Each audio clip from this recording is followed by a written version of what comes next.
Weird, you have to have a mic to pick up your sound sometimes. Hey, little jazzy interlude into week number 2. Thanks for joining us here. Tim Hill, unrestricted free agent. Hope your week's off to a good start. Man, interesting weekend in a lot of ways, for sure. My weekend, great weekend. Had a busy weekend of coaching and watching my kids play on Saturday. I shouldn't say great weekend, great Saturday.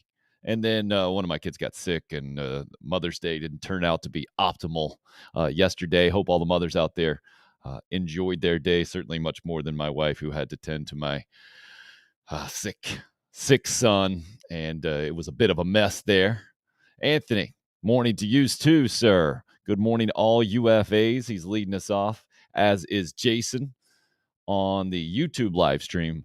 Anthony's hitting us up. Facebook Live is where Jason is finding us. We're on the Twitter as well. If you're into the live video, got the live audio up and rolling on Podbean right now. And as always, this one will archive into a podcast, and all the podcast platforms going to have that thing. I think we're getting close to getting up on Apple. I think they're up on Google now, the whole thing. Thanks for tuning in week number 2. We start this morning right off the top. Let's get right off the top here. And you got to start with Gamecock baseball for Carolina. Unfortunately, it was dropping 2 out of 3 at Texas A&M and doing it in dramatic fashion, and not in the good dramatic way, right? A 9-0 lead on Saturday after getting pounded pretty good 16-4 on Friday night. 9-0 lead. Not enough to hold on to a win. And 13-12, the final score, a 2-out, 2-run walk-off home run for Texas A&M. Ended up getting them their second win of the weekend and the weekend series. I'm not here to delight in that at all. I want to be very clear, because I threw the question out on Twitter. How did I phrase the question exactly? Let me get here. The question today at Tim Hill UFA on Twitter, as we're on to week number 2. Fill in the blank. Losing a baseball game when you had a 9-0 lead is, obviously, it is not optimal from the Gamecock perspective. I would much rather be talking about a sweep for Carolina baseball and how they're right back in things in the SEC, especially when you're talking about postseason projections and the whole deal. But as you can see, if you're checking out the video portion of this podcast, the numbers are right there in front of you. 24-22 overall, 10-14 in the SEC. 2 SEC series left. Kentucky coming to Columbia this weekend, and then the Gamecocks will finish at Florida. So a big uphill climb, I think, is the best way to put it when you're looking at postseason chances for this year's team. And the 10-14 SEC record isn't great, not embarrassing, especially this year in the SEC. Every year in the SEC, when it comes to baseball, very difficult. But that's 8 more losses outside of conference play for Carolina. A lot of those coming to smaller schools that I think could come back to bite Carolina when it comes to that NCAA tournament committee, but we'll see. Adam says, is it talent or a coaching issue with Mark Kingston? He needs to go. Adam has been known to lead those trains, and not just for, I believe it might have been the Chad Holbrook train to begin with, in my experience with Adam, the Will Muschamp train, the whole thing. Frank Martin, add to the list. Craig's in with a hey on the YouTube live stream, and Kentucky just beat Tennessee 2 out of 3. Yeah, first series that Tennessee's lost all year long, I believe. All they have to do is sweep Kentucky and take 2 out of 3 from Florida. Yep, that's all you got to do with a Kentucky team that just beat Tennessee, and Florida not quite being what Florida has been before this year, but certainly won't be a cakewalk. So you can't get to 500 in SEC play without a sweep in one of your last 2 series and winning the other one. Very difficult tasks for sure. Some of you getting creative already with the poll question. I'll call it the poll question, the fill-in-the-blank question. Losing a baseball game, you're up 9-0 in. Ramblin' Man just goes embarrassing. Not too far out of the box there. Tiago, impossible, but we did it. And my favorite answer so far from Carotid is the headline there, or the avatar on Twitter. A bunch of symbols. He says, that's as clean as I can make it. Don't try to decipher that. My granddad was a sailor, and I have language gravitas. Never heard of language gravitas, but I like it. And RL says he was being facetious, of course. So I think where most Gamecock fans are with the baseball program right now, frustrated is probably the easiest word. I get it, for sure. Frustrated, I think, is probably the best way to sum up the last, how many years are we talking now? Are we talking since 2013 going to the College World Series? I think that would be the unrealistic Gamecock fan, right? I think most college baseball fans in general, college fans in general, and let me be very clear, this is not going to be simply a college baseball podcast here today, or live show. We will get into plenty more topics. We got Carolina Panthers beat reporter for The Athletic, Joe Person, set to join us at 11:30, and I'm really interested to hear what Joe has to say about what I perceive to be quite the mess around the Panthers organization in general. Clearly, with the training facility going way to the wayside, or just off the rails, and now not even going to happen there in Rock Hill that they had all planned across the border, and then with what has happened on the field with Sam Darnold, the quarterback situation, the draft this year. They only get 6 picks. You go with an offensive lineman off the top, which is clearly what the organization needs to improve on in a lot of ways, but nothing overly inspiring. The Matt Corral pick at the end of the 3rd round is really an interesting pick in multiple ways. So plenty to talk about there. But back to Gamecock baseball. Having covered the program for a long time, I've gone to school there back in the late 90s, where Ray Tanner really got it going to one of the dominant programs, if not the dominant program, certainly to that point, with back-to-back national championships in 2010, 2011. And now seeing what we're seeing.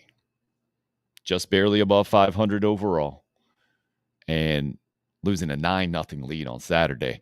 Talked to my dad, a longtime Gamecock fan, and he said it was the most devastating loss he's ever seen. Might be hyperbolic, right? But when you're up 9-0 and can't hold on to the lead, when you really need wins, and everybody, let's understand and be clear, Texas A&M, an excellent program, right? Just got Jim Schlossnagle over from TCU, one of the best coaches in the country.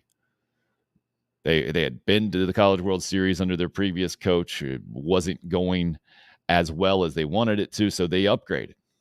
That's what they did. They went out, dug into their pockets, and upgraded. And this year, they're ranked 13th in the country going into the weekend. 16-4 is a pounding on Friday. Pretty embarrassing way to start. There's a lot of conversation about the strategy that Mark Kingston and company had chosen to utilize here recently, where instead of throwing out their ace, Will Sanders, on a Friday night, they pushed him back to Sunday and have kind of shuffled things up, tried to mix and match, and somehow pull out some wins in more creative ways, or maybe less traditional ways, than throwing your ace out on the game one, then going from there. Clearly that didn't work from the Friday and Saturday perspective. And you say they're up 9-0 on Saturday. You can say obviously they were in good shape on Saturday. And then you do have to give the team credit for bouncing back after a just devastating win. Josh calls it agonizing. It's not like the team quit and then rolled over and let Texas A&M sweep them. They hit 5 home runs yesterday. Grand slam by Colin Burgess, the big knock to give Carolina the early 5-0 lead. They went up 7-0 and then ended up holding on Sunday and winning at 9-4. Plenty of injuries this year, no doubt. But when you start talking that way, it sounds like excuses, right? I know nobody wants to hear that for sure.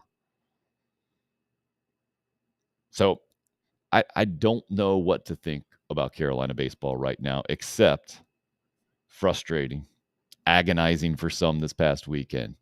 I know a lot of fans are flat out angry and want to see change. I get that, but as you've seen in the last several years, just because you make a change doesn't mean it's going to get better.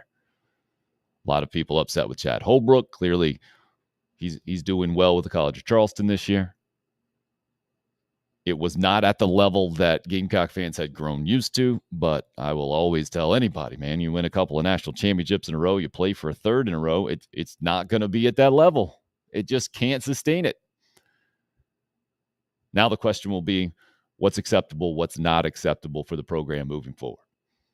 And you got 2 SEC series left, Kentucky and Florida, to fill out the entire picture of 2022. In year number, I don't know how you want to even say it, 4 or 5 with Mark Kingston with that COVID canceled year, kind of throwing a bit of a loop in that evaluation for sure. But there will be no excuses. There will be an evaluation, and we'll see what ends up happening, man. To see that Friday night game, 16-4. I think that one, we talked about it with Trey Dyson last week, and we talked about it before, right? The theory, the strategy of saving a guy, and maybe that gives your team a little bit more confidence, knowing you got one of your stronger pitchers, if not your strongest pitcher, left on Sunday. And then you can go into Friday night with kind of that ace in the hole mentality, like, okay, if we lose this one, then we can bounce back in the whole thing. Some people might see it the other way, right? Some people might see it as even an admission, like, we don't think our ace is as good as your ace. That doesn't give us the best chance to win the series, so we're not going to try that. We're going to try something else.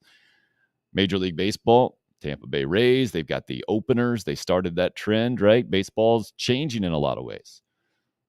Mark Kingston has been known to certainly be open to the evolution of baseball and maybe a little bit more data-driven, analytics-driven approach than old-fashioned go by gut feel kind of approach out there. And if your team's not performing, then you got to make sure they're performing, get their attention somehow in the whole thing. I don't know. Craig, since 16-4 with a triple play could have been worse. Yeah, triple play Carolina made it look as easy a triple play as I've ever seen, I think. 4-6-3, runners on first and second. A line shot to Braylon Wimmer at second base. He tosses it over to his shortstop covering second. They go right to first. Bang, bang, bang. Triple play. And actually up 2-1, I think, Friday night until the A&M bats woke up in a huge way. But again, Carolina bats certainly swinging this weekend after that first game. Score 11 or 12 in game number 2, right? 13-12, the final score, up 12-11 on that. Down to the last strike was where A&M was. And then 5 home runs yesterday, 9 runs. So it's easy to whitewash a situation and say, oh, man, just not good completely. And the whole thing, that's not what this is. But also, that standard is not good for Carolina baseball, right? The standard has been excellent, and it wasn't just Ray Tanner who had an excellent run with Carolina baseball. It has been June Raines getting the Gamecocks to the College World Series before him, Bobby Richardson before that. So that's what that program is. It's different. It has been the most successful program in South Carolina athletics through the decades. Clearly, women's basketball has overtaken that recently, right? What Don Staley and company have done, absolutely incredible, and it doesn't look like that's going to change anytime soon. But tough weekend for Gamecock fans from that perspective. Clemson fans on the other side of the ledger from the baseball perspective, and sweeping Georgia Tech. Big weekend for Clemson for sure, getting an ACC sweep where the record was just brutal. 6-14 going in, I think. So 9-14, not that much better. I guess 6-14, that would mean a rained out game there. I'm going to double check and make sure we got the numbers right with Clemson's record moving forward as I look at their record right now, but I wanted to make sure the numbers added up. That's a pet peeve of mine. If you say something that doesn't make sense mathematically, especially, going to get that right. But man, their bats were impressive this weekend for sure. And now 8-14 moving forward is where I had Clemson right here. I'll double check that one as well. But we saw it last week with the Gamecocks, how much momentum Carolina had coming off of the sweep against Alabama, and I looked at the wrong thing. So it's 9-14 for Clemson moving forward. Yeah, they did have one rained out, obviously. If it equals 23 and you play 3-game series, that math doesn't work. That's why I had a bit of a brain cramp there. Thanks for working through it with me. But a couple of series left for them as well, which would take, 2 straight sweeps to be above 500 for Clemson in ACC play. Georgia Tech fell to 12-15 in ACC play. ACC this year also tremendous. Nothing overly new there from a college baseball perspective. What has been new is relatively new from South Carolinians' perspective is that the Gamecocks and Clemson have not been on top of the conference like they traditionally were for years in and years out. And to me, that was always the most impressive part of the Ray Tanner run.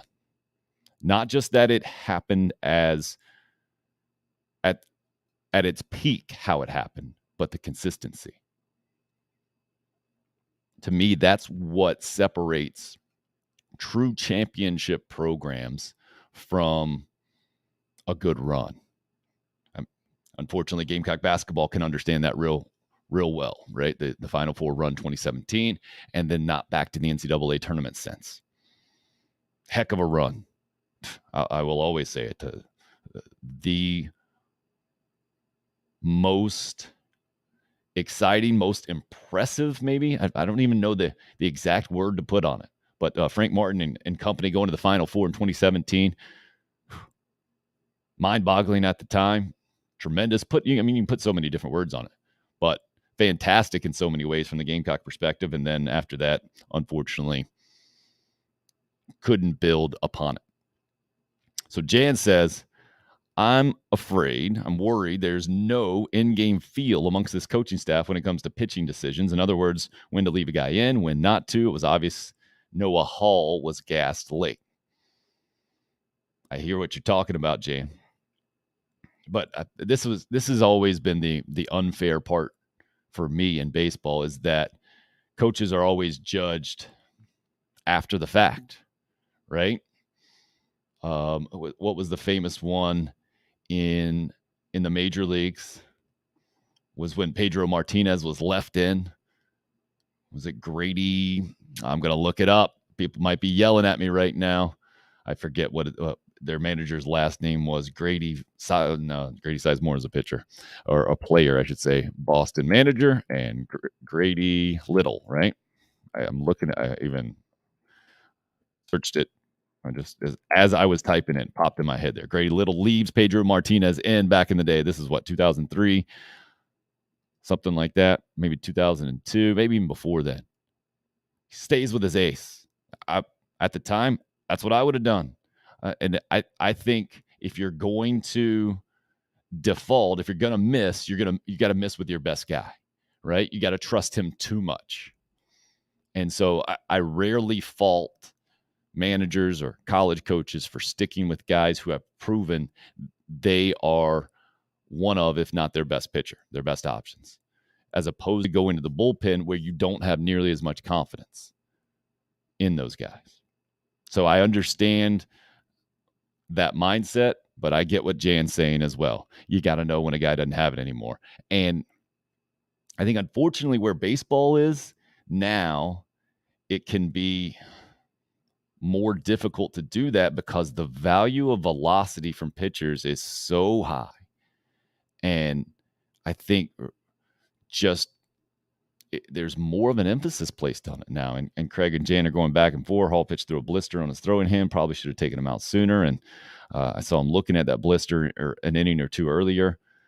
Yeah, that's another thing too, where you got to trust the player and then trust your gut, right? And that's what Ray Tanner got so much credit for, obviously, and seemed to, have some kind of supernatural sense there towards the end, is making a call in a game and the result then turning out to be the right call. Right? Because sometimes you can make the right call and the wrong thing happens. A guy that just hits the ball and it doesn't get hit very hard ends up finding a spot. Hey, did you make the wrong call as a coach? I think a lot of fans go too far and say, yes, clearly they screwed it up by a broken bat single, just happened to fall into short right field or something. And that's just not the case. It was just a poor result, right? Everything went as planned except for the end result. In this instance, when you get a 2-run home run hit off of you with 2 strikes and 2 outs, it's not quite the same thing. And you blow a 9-0 lead. I mean, that's another level, unfortunately for Carolina baseball, and would have been a massive win. Renee goes with the fill in the blank question today. Losing a baseball game when you had a 9-0 lead is completely embarrassing. Yeah, there's that too, especially after getting beat 16-4 in the first game. But again, got to give a team and coaching staff some credit for bouncing back, not getting swept against a good opponent in a difficult place to win, for sure, in Texas A&M. But that's not the Gamecock baseball standard. I think most of us understand that. It's not, hey, you should be good, or you should make sure you're not rolling over and giving up and the whole thing. Everybody knows that. So just want to speak very clearly on that. And right now where Carolina baseball is, difficult spot for sure.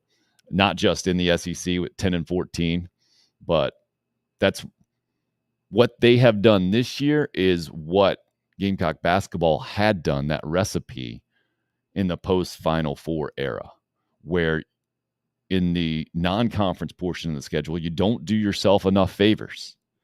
You have too many head-scratching losses. I mean, this past year, getting blown out by Coastal Carolina, for instance. Got a good win against Florida State, but other than that, too many head-scratchers. And then not being able to win enough games down the stretch to get in the postseason. Plenty of examples in the post-Final Four era, unfortunately for Gamecock basketball, losing in the Colonial Life Arena a lot of times to smaller schools, which happens in basketball, no doubt, but happened too many times.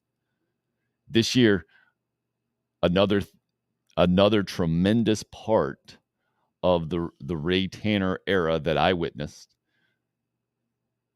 was the consistency and the emphasis put and the consistent winning during midweek games or less than opponents, right? You don't win 22 NCAA tournament games in a row, I think was the record, without being able to handle schools that on paper you're supposed to beat. And this year that hasn't happened enough either for Gamecock baseball. So you mix the two together, it's a bad recipe. It's where the Gamecocks are right now in 2022 with 2 SEC series left. You got a game against USC Upstate coming up tomorrow night for the Gamecocks next. And then Kentucky comes to Columbia this weekend. It's at Florida to finish after that. So that's a bit of the college baseball recap. Be rambling on about that. Again, thanks for joining the program.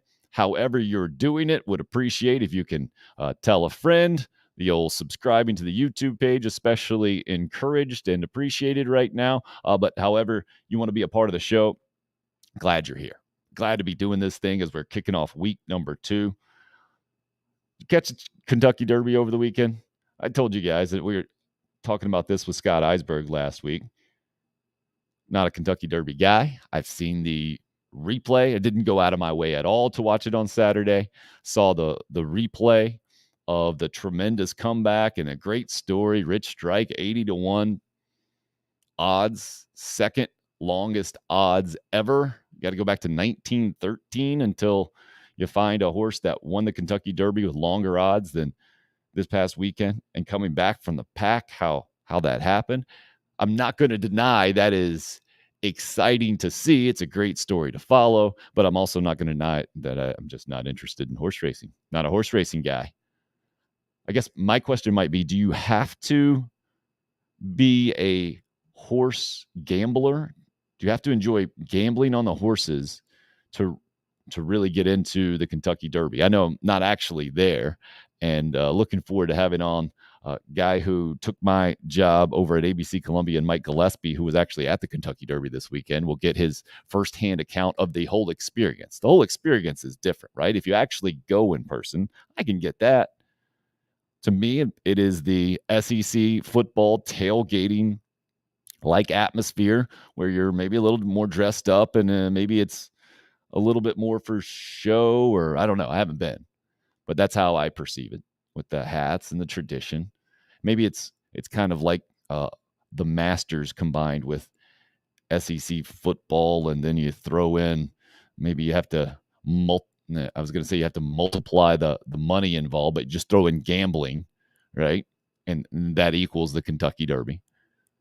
It's a spectacle, no doubt, but I can't get into any kind of X's and O's about horse racing where you're talking about the owner and the track record, and then you're talking about the jockeys. And I mean, that was one of the weirdest things I've ever seen. After this horse wins, it looks like he's trying to eat the next horse beside it, and he gets punched in the face.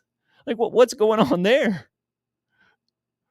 It's another reason that it's just a weird spectacle for us that we're all suddenly invested in the Kentucky Derby. I thought that was as weird as it could possibly be, but not that surprising. It's horse racing. I don't know what was going on there. You never seen a comeback like that. I've never seen a horse get punched in the face either. But that's what happened over the weekend. Again, a dramatic weekend for Gamecock baseball. That one, if you guys can help explain to me exactly what happened, feel free to hop in on the comments there. From the football perspective, relatively quiet weekend. And that's what May is, especially in college football, that we all know and love and follow nearly 365 days a year. This past weekend might be one of the quieter ones on the schedule if you're just looking at it from the calendar year. Not much going on there. You got playoffs going on if you're into the NBA or the NHL. Looks like some good series to me. I'm looking across the NHL, actually. All the games that got played yesterday got tied up at 2-2 in the series. The Hurricanes and the Bruins will be the only one that I will look at a little bit more than the others. I know the Hurricanes were up 2-0 with home games up in Raleigh, and then Boston has returned the favor and defended their home ice so far. So, and now as I look over at the NBA scores, also 2-2 in those series. And I guess the weird part, the headline grabbing deal was from the Mavericks and Suns, and Chris Paul with the visiting Suns in Dallas yesterday. Some idiot Mavs fan was, I don't know what, to his family, but the phrase "putting hands on" was used in the article that I read, and it eventually kicked out. The video that I saw, it looked like it wasn't more than a college kid or something that got escorted out. It looked like his mom might have been taking him out. I don't know what was going on there. I do know that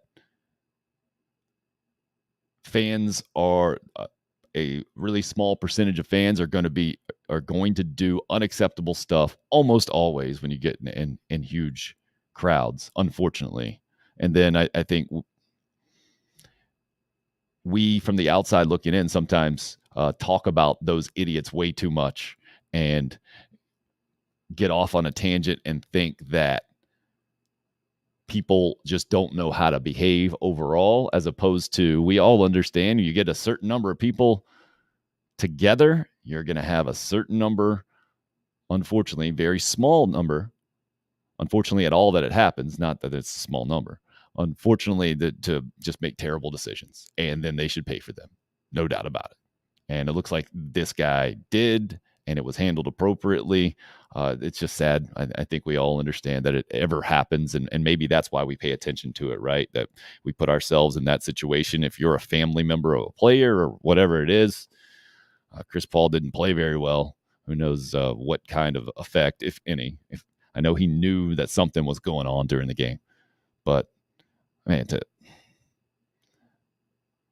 there is competitive talk, right? And this was one of the fun things I take away from talking to Michael Roth last week. He was talking about baseball and having fun and where the game is right now. And he's all for bat flips and he's all for pitchers getting fired up after big strikeouts and the back and forth.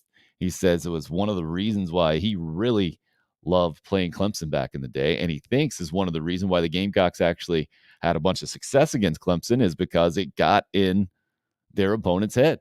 Their ability to talk a little bit, to chirp, certainly worked well. And the results kind of bore that out, especially 2010 in the College World Series. But we all understand that's one thing. And then you can cross the line real quick. And any time there's any kind of physical contact or certain magic words being said, whether it's on the field or off the field, that's where the adults have to step in real quick. And I guess that can be the problem, right? Because I think we all kind of revert to being kids, little kids in a certain way and cheering for our team. And I think sometimes it's difficult to figure out for people to step in and say, hey, no. We see where you're going with this. I mean, sometimes you see it like just viscerally, right? Some dummy somewhere. I know I've seen it at Williams-Brice a bunch of times. Will say something and you almost see like everybody instantly like distance themselves from that. And like, no, not okay, man.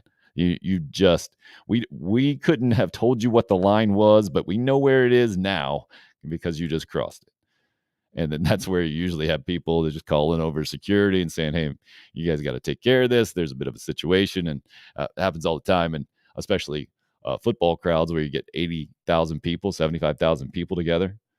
Basketball, though, because you're so close to the floor, I think this was just a couple of rows behind the court.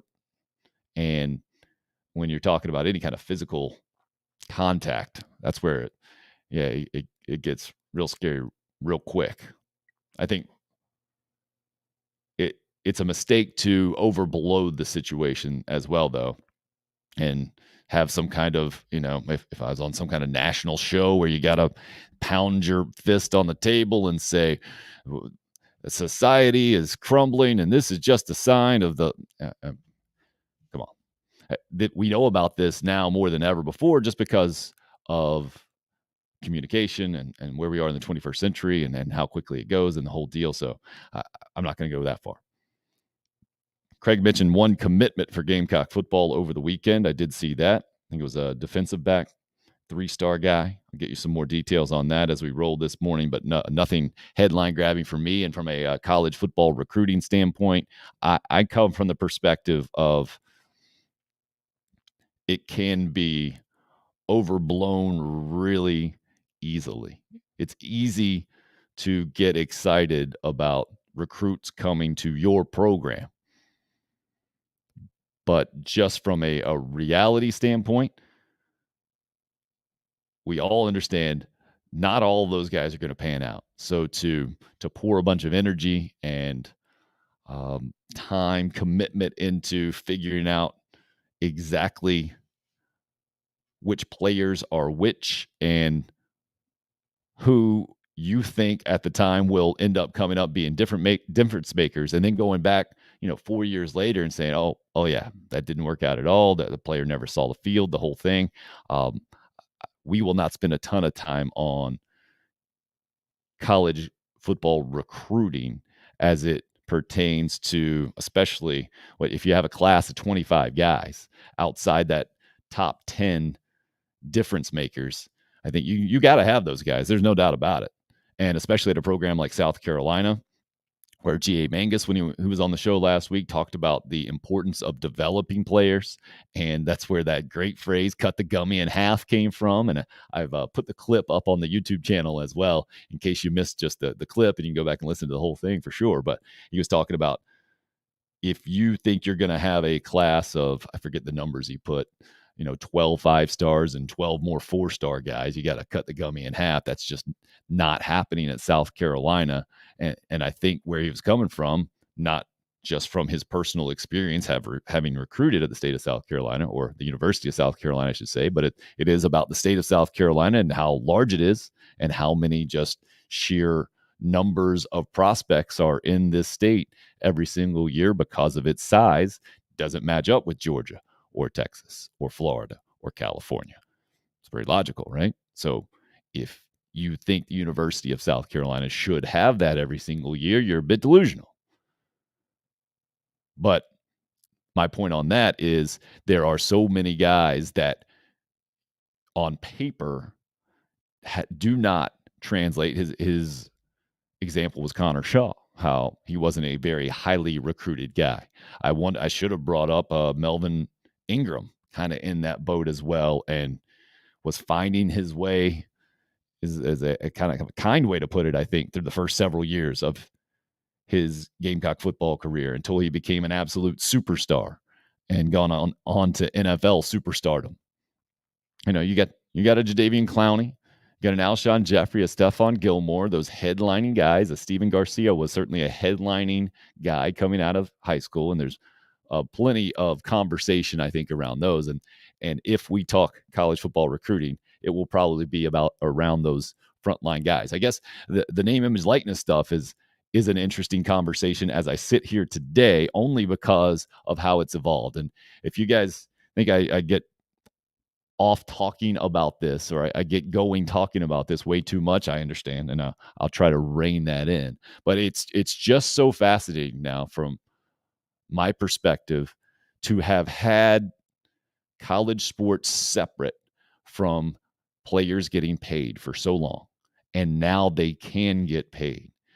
I think a lot of us never thought we would see it in our lifetime, and now we've seen it with Michael Roth. Last week was talking how the NCAA, he used the big word. It took me a couple of times to make sure that I was hearing it right, and then I had to go abdicating. I had to go look it up. I think just shirking all their responsibility, just throwing their hands up, saying nope.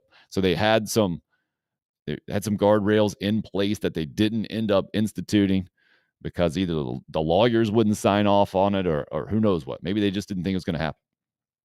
But then to have that happen, and then I think it was on Friday that I mentioned it. So maybe it came out last Thursday that there were some rumblings that the NCAA was going to pass more legislation, more rules specifically about the name, image, likeness, and then go back and somehow enforce retroactively some situations, some boosters who crossed the lines and clearly brought players in with the agreement that they were going to get paid name, image, likeness deals, which is the one thing that basically the NCAA was clear on that can't happen, can't be a pay for play deal, can't be involved.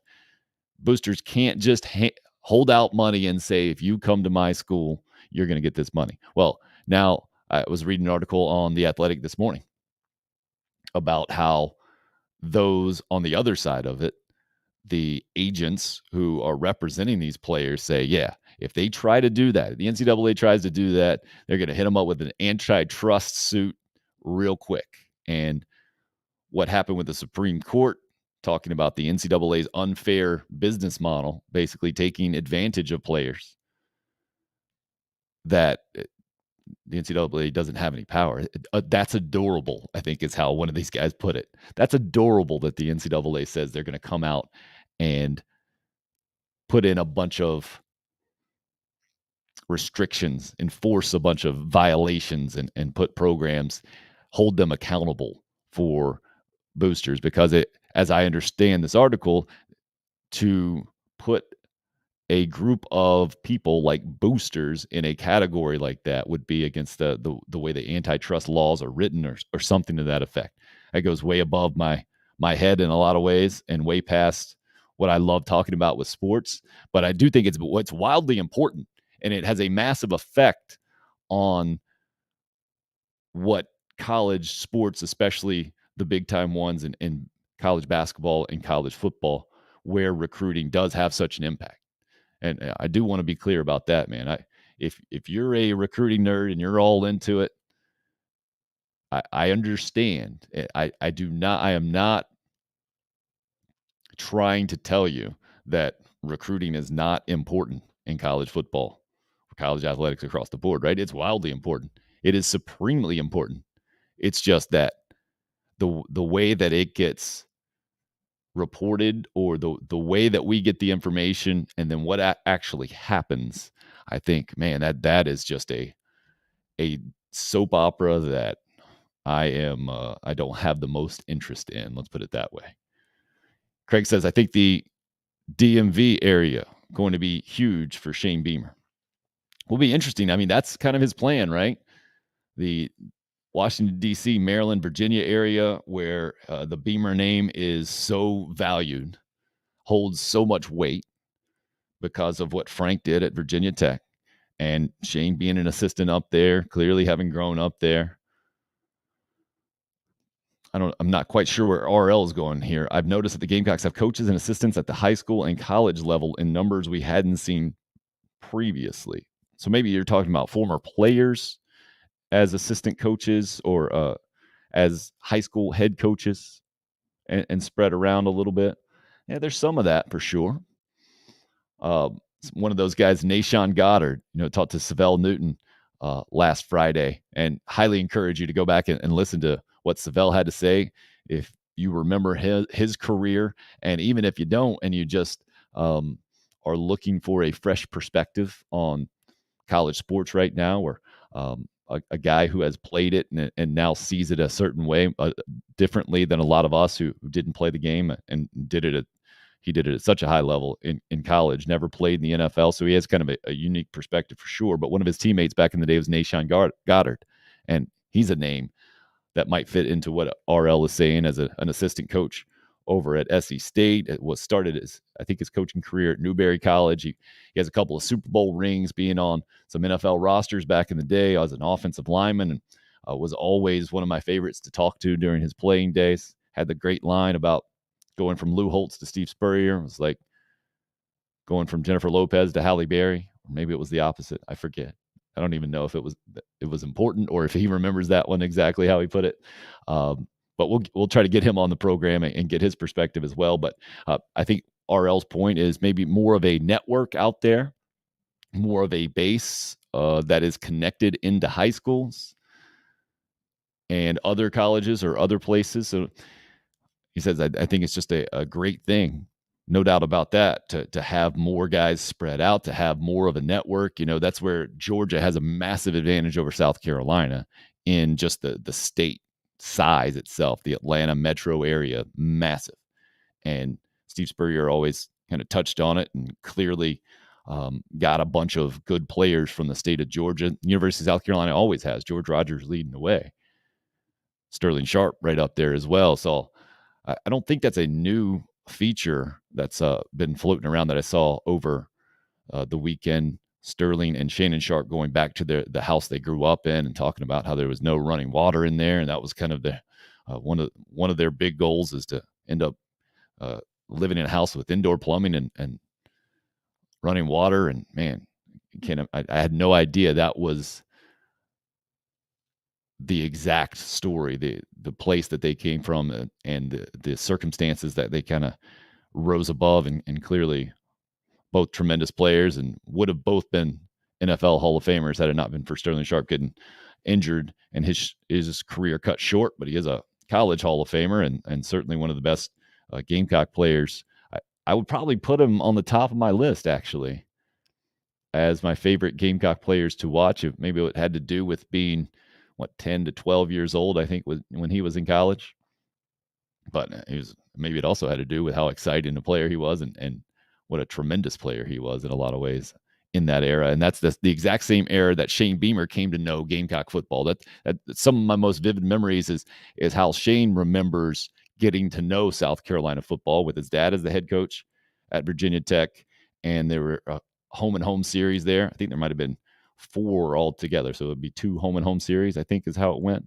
Because I remember going up to Virginia Tech a couple of times and watching Carolina play. He says he remembers being kind of introduced to big time college football, holding the cords on the sideline at Williams-Brice Stadium, and it being kind of like an awakening, right? Like, this is just different. Certainly not. I think it was Murray State, the stop before Virginia Tech for Frank Beamer. A lot different. And one of the reasons why he coveted the South Carolina job and clearly is attached to just more than being a head coach somewhere, but the University of South Carolina and his time before and the whole deal. But Craig, that's one of the things I think that maybe we don't even talk about enough when it comes to sports in general, but to Gamecock football specifically. The identity, okay, what is the formula for success? Because I don't think Will Muschamp ever figured that out. Or if he figured out the formula, he certainly didn't have the components of it. And I'm not positive that Shane Beamer and Marcus Satterfield have it figured out. But what I have seen in the last 18 months is the clearest distinction of South Carolina football at any time I've been alive. I mean, I might maybe go back to the Brad Scott era and how it started and how, it's easy just to remember the end, and obviously it ended not well on the field with the results. But maybe if you're not quite as old as I am at 44, you didn't know that Brad Scott was such a hot name in college football at the time, or was coming from such a tremendous program in a spot, right? He was the offensive coordinator at Florida State, where they were just rolling, and in the middle of their, whatever it was, dozen years finishing in the top 5, that ridiculous stretch. But coming in, and then I'll never forget the excitement about, hey, a guy is coming in with a high-powered offense and is going to throw it around and going to be in the shotgun. I mean, that makes me feel so old. But the idea that the shotgun offense, a quarterback standing in the shotgun, was so novel at the time. And now, having seen high schools do it for the last probably 20 years, almost exclusively out of the shotgun, man, that makes me feel so old. But this was, back in the early 90s, right after the Sparky Woods era. And that's what college football was, man. It's crazy. So that, I felt like, was a big time stamp on the identity of South Carolina football, that now it was going to be this high powered, kind of cutting edge at the time kind of offense. I know they did the run and shoot with Todd Ellis and the Sparky Woods era and the whole thing. They tried to get that going, but then it was kind of the next evolution, I thought, with Brad Scott coming in. It was going to be in kind of the same vein as what those Florida State offenses were that dominated college football, and that was a bit of an identity. It was a first-year head coach, but coming in with a pretty clear vision. Now, when Lou Holtz came in, it was relatively clear vision, but it wasn't a distinct South Carolina vision, if that makes sense. This was Lou Holtz doing what he had done in his previous stops, and he'd been all over the place, and he'd always left under less than ideal circumstances. So it never felt unique to South Carolina from my perspective. Having been a student at the time, it was kind of surreal that Lou Holtz, who I had put up there, had decided to come to South Carolina football, which was clearly down a couple levels at that point, having gone 1-10 in Brad Scott's last season.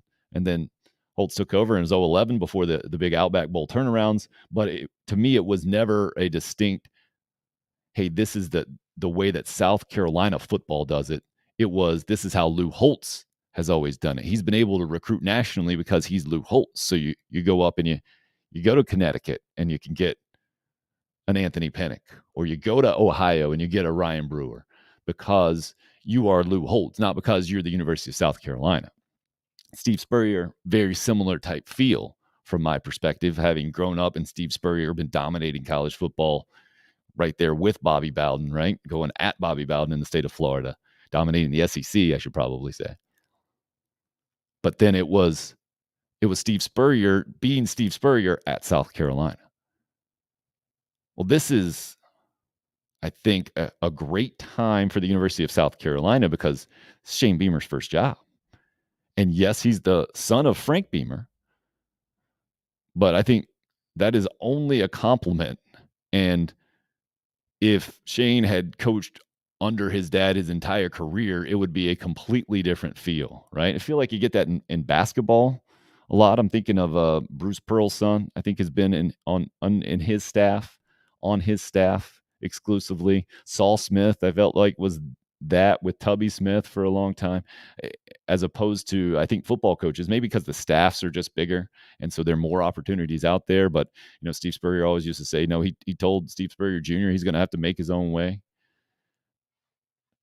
But Shane Beamer has clearly understood that and only coached with his dad a few years there towards the end because he said the opportunity was just too good to turn down. And so Shane Beamer's not Virginia Tech. Frank Beamer's Virginia Tech. Shane Beamer has I think is more Oklahoma attached to him, having been there most recently than maybe anywhere else. But having coached at Georgia, at Mississippi State, at Tennessee, but been all over the place. I think that keeps him from having just one label on there. And then having come to Carolina when he did, not after Steve Spurrier immediately, but after Will Muschamp,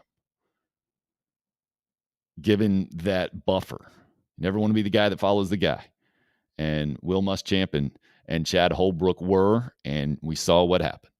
But now having Shane Beamer coming in and just his personality, his previous connection to the school, his family's connection to the school, having had both his older daughters born here, or both his older children, I should say, maybe. I think it's both his older daughters, right? And then his son is the youngest. I think that's how it goes.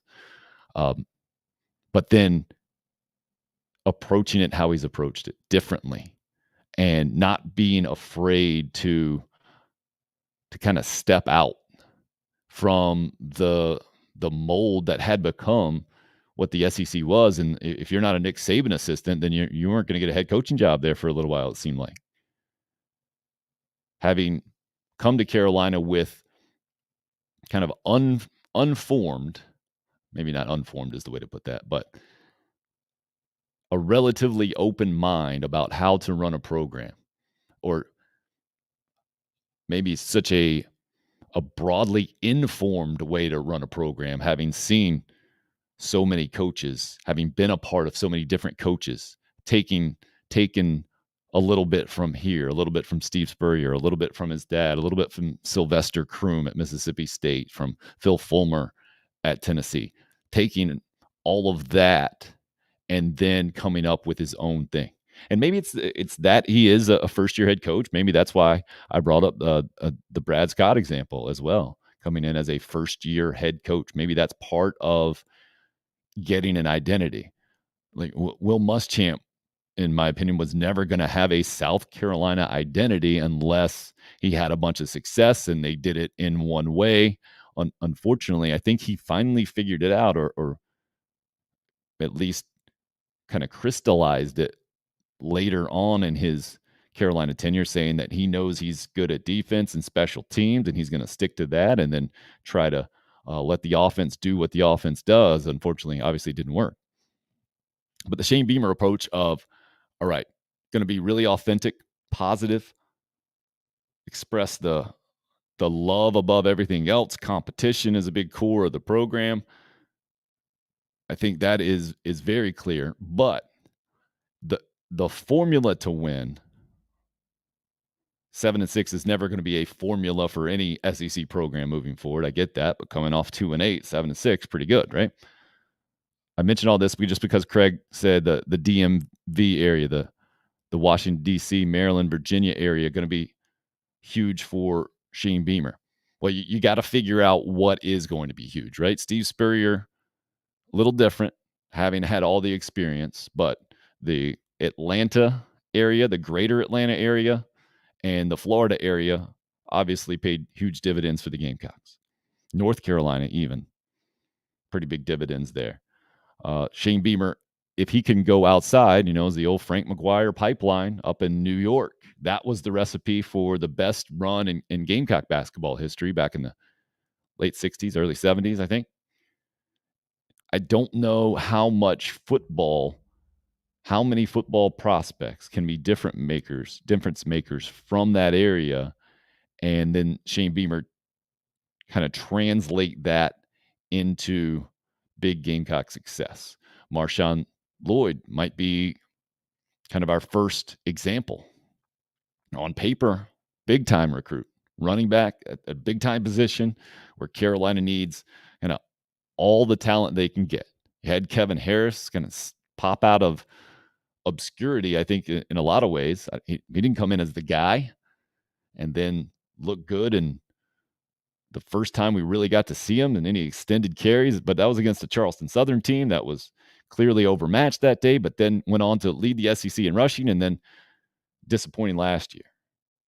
Marshawn Lloyd came in and immediately wows his teammates and those kind of on the inside of the program at practice, and unfortunately goes down with an injury early on in his freshman season. We saw him on the field last year. We saw maybe a glimpse or two of it, but clearly when you are a guy who relies on quickness and shifting and speed, and you're coming off an ACL injury at running back in college football, having never even played college football, that's a lot of strikes against you, man. And so we didn't see a dynamic Marshawn Lloyd last year. Can he get back to that? A lot of people think so. What I saw in this very small sample size from a spring game makes me think that, yeah, maybe he can be that guy. And Carolina certainly needs him to be that guy. You got another guy in Wake Forest transfer, Christian Beal-Smith, that has proven he can be a pretty good college running back. And so it's not going to be all on Marshawn Lloyd. But I think if we see Lloyd have a big year, Craig, to your point, then I will give the chance of what you're saying there, the percentage chance of the Washington, D.C., Maryland, Virginia area, and Lloyd's from Delaware, technically. I just kind of lumped that all in there, right? Close enough. I mean, if he ended up going to prep school not too far outside of D.C., I think it was, and had a long drive in or train ride in, or however they did it up there, and clearly invested a lot in his career, and it paid off into the opportunity at South Carolina. If that happens, if he becomes a premier running back, and with his personality and everything to go along with it. Never heard Marshawn Lloyd speak. I recommend you look it up. Look up some comments on Gamecocks online or go on YouTube or whatever. A really impressive guy. And so if he goes on to have a big year this year, if the Gamecocks can improve on 7 wins, then I think you're hitting on it exactly. But I think it's going to take that to really get that going. And then also it depends on trends, right? That's one of the things that I think has hurt South Carolina football by and large recently is you haven't had those big time headlining guys. Jadeveon Clowney's don't come around, but every so often. And Steve Spurrier was really fortunate that it happened when it did. And the Gamecocks were fortunate to get him to stay home. And you saw 3 straight top 10 finishes in his career. And Stephon Gilmore had come along just a few years before him, just happened to be at the same high school. Alshon Jeffrey just happened to grow up 30 minutes away from Williams-Brice Stadium. I mean, those were fortunate breaks for sure. But you also got to give the coaching staff at the time credit for making it happen, for keeping those guys at Carolina, and then you saw what happened. Now the question will be, all right, do the right guys pop up in the right areas with the right connections for Shane Beamer to be able to cash those guys in, to follow that through and to turn that into Gamecock football success? I think he's got the chance. He clearly has laid a tremendous foundation, and I think has a clear way of conveying the message, not just to those of us on the outside looking in and following the Gamecock football program, but the ones that do matter in the recruiting game, like you're talking about, Craig. I guess they would be probably 15 to 17-year-olds right now, maybe even a year or two younger. The as recruiting goes younger and younger these days. It's nuts. And then their families. And that's where you got to make the next move, right? That's who you really got to convince. And that's where it can get really rolling, man. And that's why the bowl game I thought was so big for Shane Beamer, not just to continue positive momentum amongst the Gamecock fan base, but also the perception of Gamecock football to the country, certainly the region in the SEC. 7-6 with a bowl win, and Shane Beamer having the mayonnaise dumped on his head, and being the story that he was, and it being the story that it was. I don't know if you can undersell that from the program's evolution standpoint from where it was at that time, because 6-7, and if you had had a performance in that game like we saw in some other games last year where Carolina just didn't compete by and large, the Tennessee one pops in my head as the most obvious example of that, then it's real easy to start nitpicking the 6 wins and say, well, yeah, some of them were against subpar opponents and some of them were very unimpressive, and you can go that way. So you don't get that nearly as much when you beat a brand name like Mac Brown in North Carolina, first of all, and you do it how Carolina did it, and it wasn't a fluke.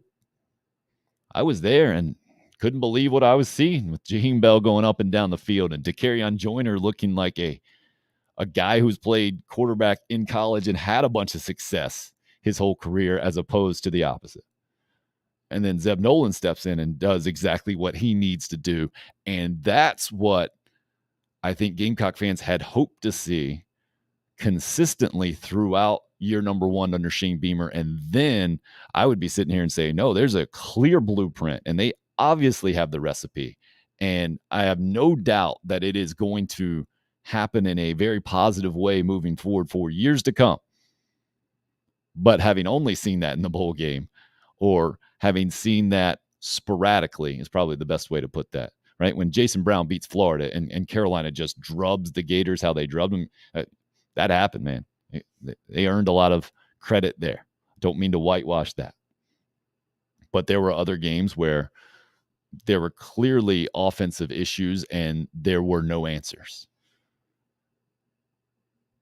And so that, I think, brought a lot of criticism to the offense. Just the sheer numbers, the lack of production brought a lot of criticism to the offense.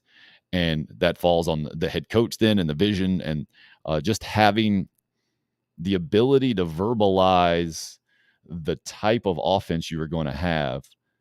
I think going into last year was a bit of a problem for Carolina football, right? What kind of offense is it going to be? Well, Shane Beamer's coming from Oklahoma, but it's not going to be an air raid system necessarily, because you're bringing in Marcus Satterfield from the NFL, where he worked with Joe Brady, more of a pro style deal.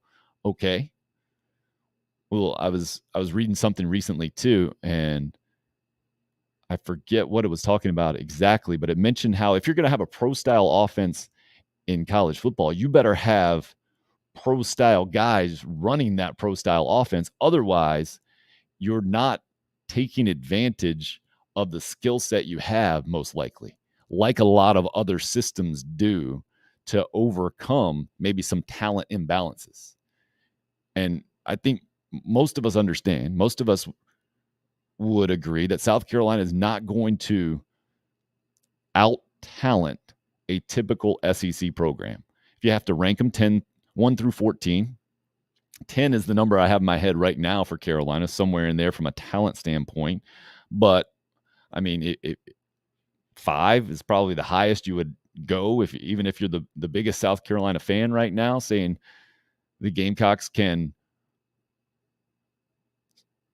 compete and can have bragging rights, and you can make a case that Carolina is somewhere the 5th most talented roster in the SEC. I think that would be way too high, but I guess I could see maybe making a case for it to be that high. And I don't think you make it much lower than, I guess some people around the league would probably go 13, at least going into last year. But you get a guy like Spencer Rattler in, Sogner in from Oklahoma. It certainly improves things. It was the 7th best recruiting class by most services from a transfer portal deal in the country, and 3rd or 4th, I think, in the SEC. So there is talent. I struggle to say plenty of talent. I was going to say plenty of talent, but when you're talking about compared to other SEC programs, I think you got to admit you're somewhere in the mix. Probably 5 to 10, maybe 7 to 12 is more realistic in a lot of ways. But you can certainly work your way up there if you go back to Craig's point here. If you find a recipe, a unique recipe that works for you and your program. And that's where I do have confidence that Shane Beamer can do that because of who he is. Because it's natural.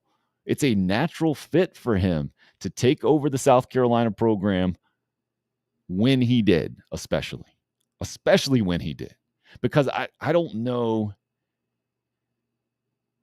if the Shane Beamer message resonates with Gamecock fans nearly how it did if Shane had taken over for Steve Spurrier. No, let me go back. I know it would not resonate how it did had that been the case, because the timeline just doesn't quite make sense there, right? It wouldn't quite make sense, because instead of 44, 45-ish, I guess maybe 43 when he technically took the job, he'd still be in the 30s and had not have gone to a program like Oklahoma and had that stamp on the resume and been a completely unproven head coach taken over for a completely proven coaching legend and Hall of Famer in Steve Spurrier. That would have been tough. I mean, it was tough enough with Will Muschamp, and don't get me wrong, that was certainly less than ideal and polar opposites in a lot of ways. But at least there was the track record there from a recruiting standpoint in the SEC, from a defensive standpoint in the SEC and the country at that point. Muschamp did bring that to the job. I understand what happened, and I'm not trying to argue that it was a great hire or anything else. But had you not had that, I don't think you have quite the reaction that Shane Beamer gets. I don't think he could make quite the splash, the impact, the immediate impact, the unification that I think he brought in so many ways to a fractured fan base, just because of who he is, because he's a pretty likable guy, an outspoken guy, but a sincere, authentic kind of guy, as opposed to someone who had been a Nick Saban assistant and was just the latest of the college football model that had been trendy, and I understand it, right? Nick Saban wins. Clearly, he knows how to run a college football program, and his assistant coaches, by and large, have had a bunch of success. Jimbo Fisher and Kirby Smart being at the top of that list. But Will Muschamp wasn't going to be that guy at South Carolina. I think one of the reasons why he wasn't is because he mentioned that his loyalty was to the people writing the check, and he never differentiated the University of South Carolina's program from other programs that he had been to. And instead of seeing the positives in being in a different place, I think I remember specifically him complaining at a press conference one time about the SEC seeing the logo on the helmet and that not being in South Carolina's favor. I'm not denying that's the truth, but I think it was a small window into maybe how Will Muschamp just came to the job, right? South Carolina football hasn't had as much success as Florida football has. And that's why the critics that saw the Will Muschamp hired to begin with scratched their head and put up their nose and said that ain't going to work out. But Shane Beamer doesn't have that attached to him. He has assistant coaching stops attached to him, and then comes into the job, clearly has done through a year and a half, put a clear identification or a clear label, whatever you want to say, identity, to me is the best way to put it. He has identified South Carolina as unique and is not going to back down or apologize for what the University of South Carolina football program is. And I think that was massive at the time of his hiring. And then having the success that he did have in year number one, obviously wildly important. And now you have the chance to continue to build that on that in year number two. Now this year, with Spencer Rattler coming in, specifically who Spencer Rattler is, having been projected as the possible number one overall pick in this past draft. The cut the gummy in half thing that G.A. Mangus mentioned last week, I think can be applied to anyone who is expecting a certain number of Carolina victories this year and is going to automatically paint the year number two under Shane Beamer as a failure if those numbers don't get achieved. So we'll see what happens there, man. But where Carolina football sits today, under Shane Beamer headed into year number two, and specifically doing it with some of the guys he's brought in, there's no doubt the optimism, the enthusiasm around the program, back to where Gamecock fans, I think, got accustomed to for a long time under Steve Spurrier. But even outside of that, just that's who they are. They identify as being optimistic and looking for the upcoming season to be the next one to really start getting things going, right? And there were some under Will Muschamp where you just couldn't do that. It just didn't make sense. It didn't make sense being that person going into last year, just based on coming off of 2-8 and a first-year program and the whole thing. And now I think you can turn the page a little bit and get past all of that dark stuff that was attached to all of the Will Muschamp era, the end of the Steve Spurrier era. And Shane Beamer deserves a bunch of credit for that and his players. And that bowl game was a huge reason for that, for sure. So that's my long-winded way of agreeing with Craig to some degree, but saying you can't just say the Washington, D.C., Maryland, Virginia area is going to be huge for Shane Beamer. I got to see some of it first. I got to see more of it first, I should say. I know there have been a relatively significant number of guys from that area already that either have come to Carolina or are in the mix from a recruiting standpoint. Got to see more of it. So another reason why I'm excited about doing this show now at the time we're doing it is without doing it in the middle of football season where everything is really clear about the conversation, right? It's either about what just happened in the last game or about what's you think is going to happen in the next game. And that's how football season rolls, and it flies by in so many ways from my perspective and from, I think, anyone who probably sits and talks about it day in and day out. But this time of year, there's a lot more freedom and latitude to get into different types of discussions and to focus on other things. College football, again, will always be number one on this show, but it won't be the entire show. And college baseball being what it is, it led me to ask the question to you today. The Gamecocks, unfortunately, blowing a 9-0 lead to Texas A&M on Saturday, dropped 2 out of 3 to the Aggies over the weekend. They did bounce back yesterday, hit 5 home runs, won that game 9-4. So fill in the blank today. Losing a baseball game when you had a 9-0 lead is. A couple more of you have weighed in on Twitter. John says a way to quickly be unemployed. Okay, John. Totally understand that. A prime example of snatching defeat from the jaws of victory is where South Carolina Cocky Girl weighs in on Twitter at Tim Hill UFA, where you can go and weigh in on Twitter if you really want to. If you're got the live video stream going, whether it's Facebook or YouTube, you can just type your comment right in. It'll pop up right in front of me, and we can all be in on that one. Craig goes with mind-numbing. I think that's a good one. I mean, mind-boggling is probably one that I'd go with, but I guess after your mind gets boggled, does it go numb? I think that might be what happens.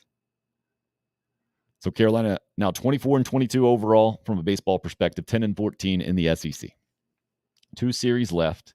Midweek game this week against USC Upstate. Kentucky comes to town this weekend, coming off taking 2 out of 3 against the number 1 team in the country in Tennessee.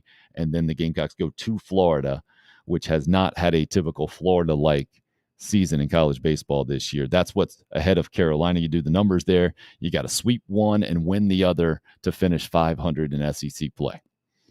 Very difficult to do, especially against those 2 opponents. Not impossible. Again, can't whitewash the weekend and say, oh, awful weekend for Carolina, and clearly this team is not very good and the program is not very good. Well, it's not as good as it has been for sure. And they clearly didn't make enough plays, and losing a 9-0 game on Saturday is just kind of soul-sucking. But then to bounce back the next day, hit 5 home runs and win that game, that says something too. And Texas A&M is a good program, 13th in the country going into past weekend. And Jim Schlossnagle, to me, I think his name might have even popped up back in the day for Chad Holbrook's replacement. It was him and a couple other massive names in college baseball that had been really, really good coaches at their programs for a long time. It was Texas A&M able to kind of wriggle him away from TCU this past year, and instant success for Schlossnagle and the Aggies. But don't want to whitewash that either, right? Still some games left to play down the stretch in college baseball, and that's all we remember for the most part from one year to the next from a baseball program. All right, how'd you finish? What was the final record, and then what did you do in the NCAA tournament? And the Gamecocks, both of those things, the latter one really up in major jeopardy that it's even going to be allowed to happen. And that is an unfamiliar place for Gamecock fans as we sit here on May 9th, where you're usually looking around the country and saying, all right, is Carolina going to be one of the possible host sites for that second round, the super regional round, where you got 16 teams left? Or is it going to be, is the road to Omaha going to have to happen on the road where it is much more unlikely? This year, it's just the road to the NCAA tournament now, and not a place where the program feels comfortable, where the fans feel anything other than frustrated and angry, and I get that. But I mentioned doing shows at this time, and because you don't always want to talk about frustrating and angry feelings for sure, talking about college football at this time and the programs is always interesting to me, because you get different fan bases involved and you get other people's perspectives, and maybe that changes the way that you see the program that you know most about. So we'll certainly do that here in the coming days and weeks. Try to zoom out a little bit, maybe give you some more information and insight on other programs that have an effect on the big-time South Carolina programs and the Gamecocks and Clemson for sure. We'll also look at the NFL, and always doing it kind of from the South Carolina perspective, which is odd because there is no NFL team in South Carolina, but former Gamecocks, former players in the state that have now gone on to NFL careers who might have gone through some other schools, and then the Carolina Panthers just over the border there, and was going to have their training facilities in South Carolina in Rock Hill, and then that went up in flames, or went up in smoke. I think you got to say went up in smoke a couple of weeks ago, I think it is now.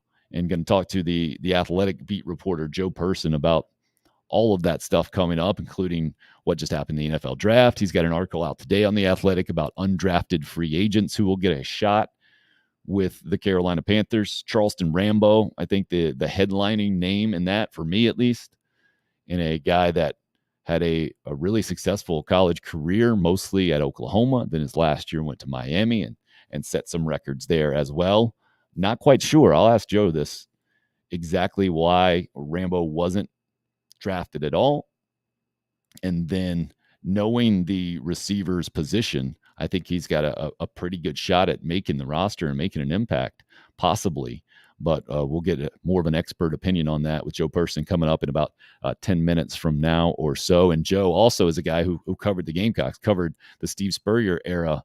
I think during the heyday. I mean, I'm so old, maybe not. Maybe he only got a few years of the Steve Spurrier era before Josh Kendall came in and took his job when Joe moved up and started covering the Carolina Panthers for the Charlotte Observer before the Athletic. But we'll try to get all that timeline straight when Joe joins us here in just a few minutes. But I mentioned the NFL.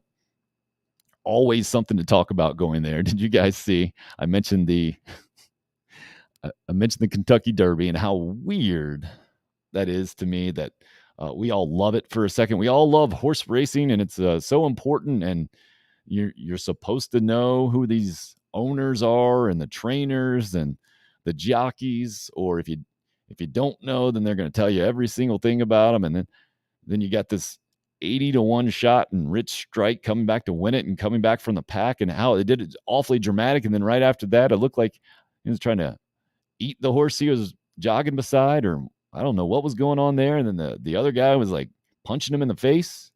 So weird to me.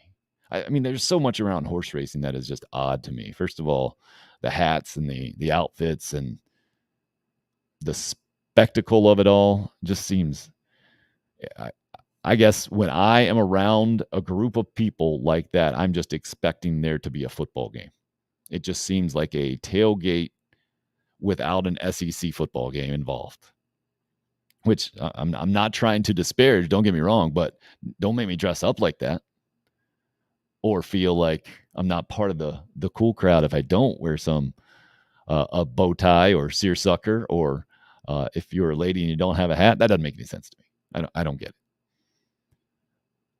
But I mean, what do they call it? The most exciting minute in sports, I think, in a lot of ways, is what the backstretch there is, or the few minutes, I guess, is the entire lap. And this one probably one of, if not the most exciting ever, having the underdog come from behind and win the whole thing. And the story of an 80-1, I wrote down second longest odds winner since 1913, where it was a 91-1 shot.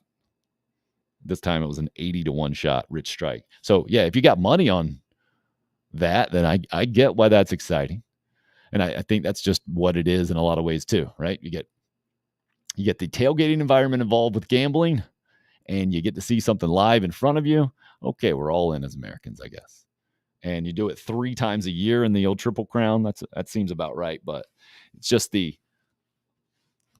me, it's just odd to really get fired up about the horse racing. Always, maybe it's because too, such a college baseball guy that I'm kind of tunneled into that, or Major League Baseball this time of year, coming off the NFL draft, and it just kind of sneaks its way in there, I feel like. But hey, man, if you love it, good for you. I'm not here to tell you shouldn't love it, or shouldn't have had a good time, or shouldn't not have enjoyed it, or made money off of it. Good for you. Hope that happened for you over the weekend. But I brought it up to begin with. I was talking about the NFL, to go off this tangent, because apparently Patrick Mahomes was there, the Kentucky Derby, or at least he was interviewed. And unfortunately, it was the Duke star, Paulo Banchero, who was misidentified, I think, as Patrick Mahomes. That's rough.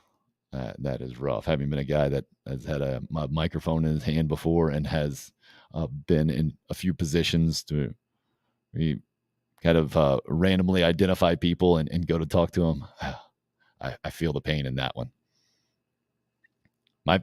My favorite ones I was fortunate enough to kind of fall upon were I was working way back in the day. The one Super Bowl I went to, the Carolina Panthers, New England Patriots, Super Bowl 38, right? Back in Houston, the infamous Janet Jackson and Justin Timberlake halftime show that I didn't even know about until the next day because I was trying to grab a hot dog underneath the stadium at halftime. But I was working with a relatively inexperienced reporter, let's say. And so I was being the camera guy and would have to point out who certain sports celebrities were, especially. Dan Marino was the one, and Kenny Mayne happened to be one day we were just randomly walking around. I think it was probably media day in Houston, and Dan Marino had just woken up and actually apologized. I don't think he did it on camera, but right afterwards, he's like, "Yeah, I'm sorry, that wasn't very good. I got my coffee. I'm still waking up." And Kenny Mayne was gracious and funny as you would expect, one of the best Sports Center anchors of all time. But those were a couple of guys where I had to be like, "Hey, that's Dan Marino. He's a really good quarterback. We should probably try to talk to him." That's Kenny Mayne. He's kind of a big deal. Let's go try to talk to him. So I can see how that would happen in the mass of humanity that I see, that I've never been a part of. But again, hoping to get Mike Gillespie's personal eyewitness account of the Kentucky Derby a little bit later on this week. But I can see how it happens. It just is cringeworthy. I think it's the best way to put that. The mistaken identity, especially for Patrick Mahomes these days with where he's at. I did see Tom Brady on social media putting out some pictures of him getting back to work. And yeah, just never thought that was going to be how Brady went out when it originally happened. So I'm not surprised to see him back. Wasn't surprised to see him reverse the mindset. And there's very rarely an ideal way to go out in sports, especially when you are a champion.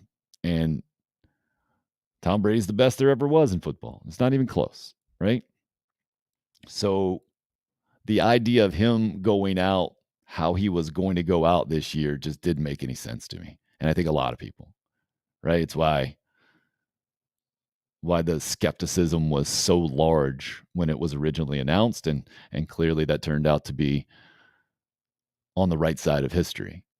But other than winning the Super Bowl, and then still, if you win the Super Bowl, I guess the only way I could see Tom Brady doing it and going out that way is if you do it like Peyton Manning did it, where you're clearly physically not the same guy, but you're fortunate enough to play on a really good team that can kind of disguise that, or where you can still be a really good team, a championship team, without having your fastball, is the best way I think to put it. Peyton Manning didn't have his fastball at the end there.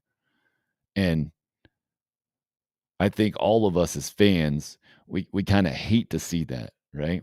I'm biggest Michael Jordan guy ever. The Wizards era of Michael Jordan is just, it's painful for me to even bring up. But Tom Brady hasn't been that with the Bucs. He has been as good as he's ever been in a lot of ways. Maybe he's a half a second behind here or there, but playing quarterback is such a mental game, and he has such a huge advantage in that category. He certainly hasn't fallen to where Peyton Manning did with the neck injury, taking off some velocity of the throws and the whole thing. So and knowing that he said he wants to play until 50 and the whole thing. Yeah, Craig says Manning had nothing but change-ups at that point. Yeah, and we all saw it.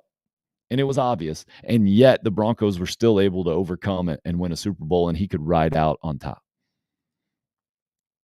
So I'm certainly not wishing that Tom Brady gets to that point, but I think for those guys, it takes that for them to hang it up. And I don't blame them. Why would you want to hang it up in any other way except when you knew you couldn't do it at the level that you needed to do it at? And so that's why the Brady thing never made sense to me, that he was going to be done after this year, because I haven't seen it yet.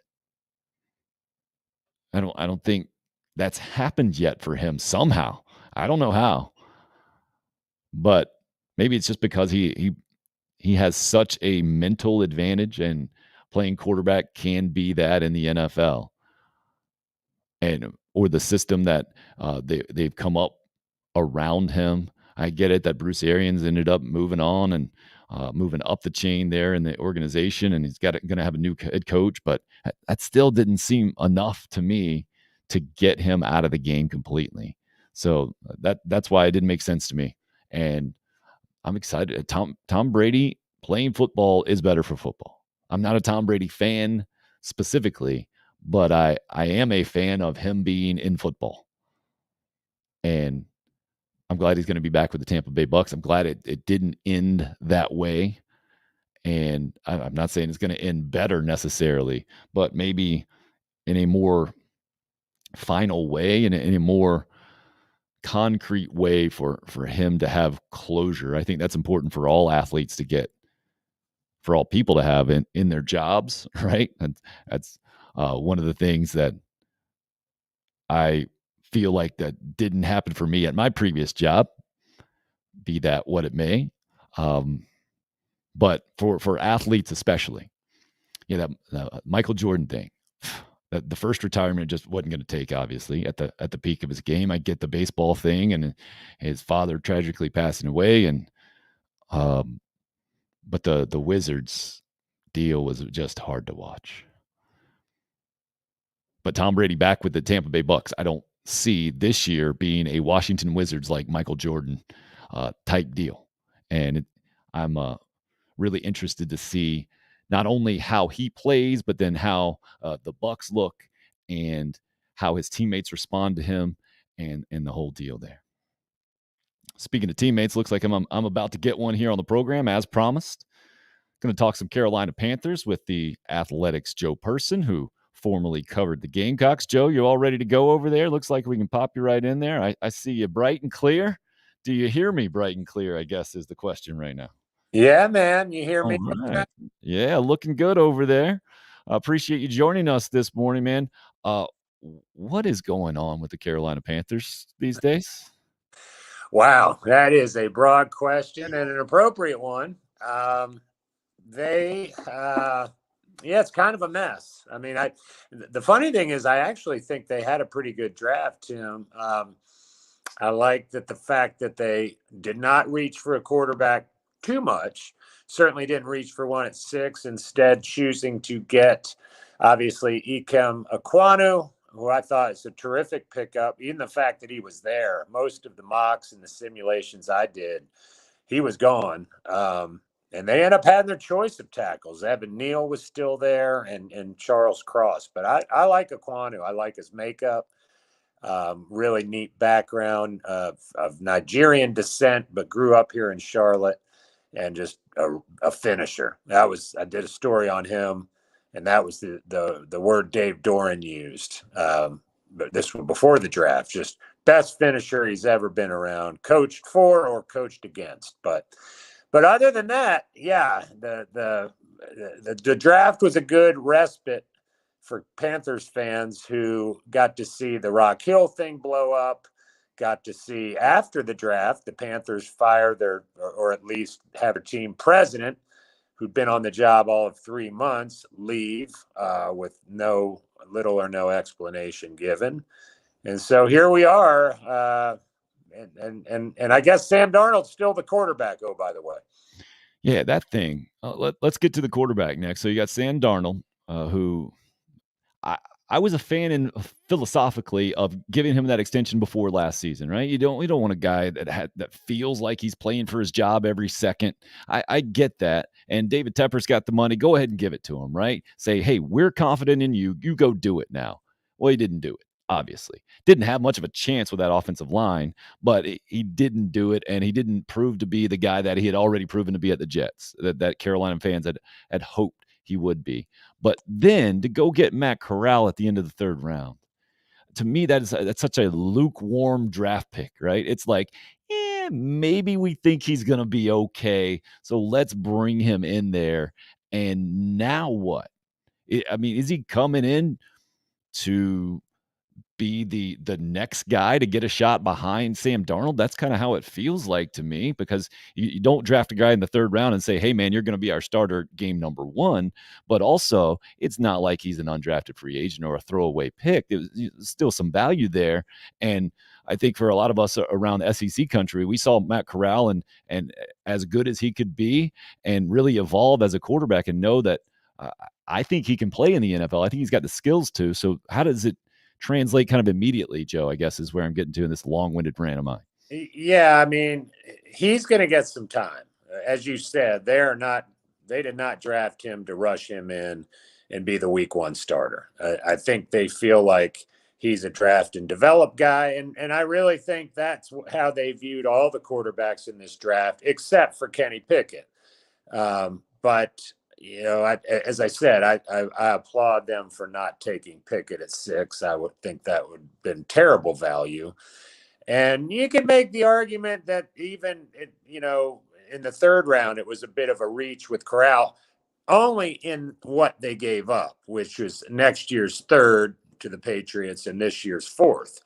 And so, if they have a bad year, that third round pick next year might be pretty high. But be that as it may, I was at the Liberty Pro Day to see Malik Willis in person. I liked him. I mean, I thought if you were going to get a draft and develop guy, he was the choice. Now, I think Ben McAdoo had a strong voice in the selection of Matt Corral, and he saw something in Corral that he thought, that there was a higher upside, or at least maybe the ability to be a better rounded quarterback than Malik Willis. Or the other thing is, too, the cost was going to be a little high. Willis went before Corral, so they potentially would have lost a second rounder next year. But, it's interesting. I was sort of lukewarm on Matt Corral, to use the phrase you used as well. But, you look at some of his tape. I mean, for whatever it's worth, he outplayed Malik Willis in a head-to-head matchup. Now, obviously, Corral had more help than Willis. But back to Darnold, and then I'll stop my long-winded diatribe. I am interested to see what he looks like behind a grown-up actual offensive line compared to what he was playing behind most of last year. And I think a healthy Christian McCaffrey makes a lot of quarterbacks, including Sam Darnold, look better. No doubt about it. Are you convinced that that's what this offensive line is going to be, Joe, that it is going to be different? Feels like it. I mean, I give Fitterer, the GM, credit. I mean, they came out and that was their stated goal. They were going to improve the O-line. Started in free agency with a couple of interior linemen in Bradley Bozeman and Austin Corbett. Corbett from the Rams, Bozeman from the Ravens, two proven franchises in this league.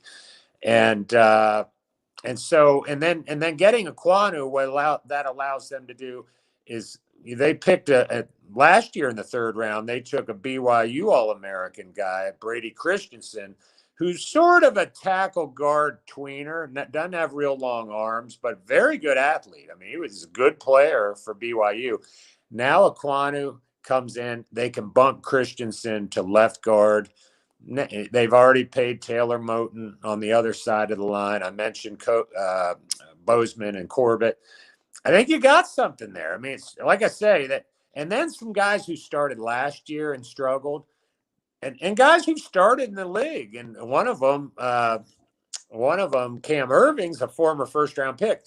Now he becomes a backup. Michael Jordan, appropriately named for playing in Charlotte, becomes a backup. And now I think your depth is better. So I like what they did along the offensive line. But as you know, in this league, it all comes back to how the quarterback plays. Yeah, no doubt about it. And what are your impressions having seen Sam Darnold up close and personal, and the future of that position, I guess, now?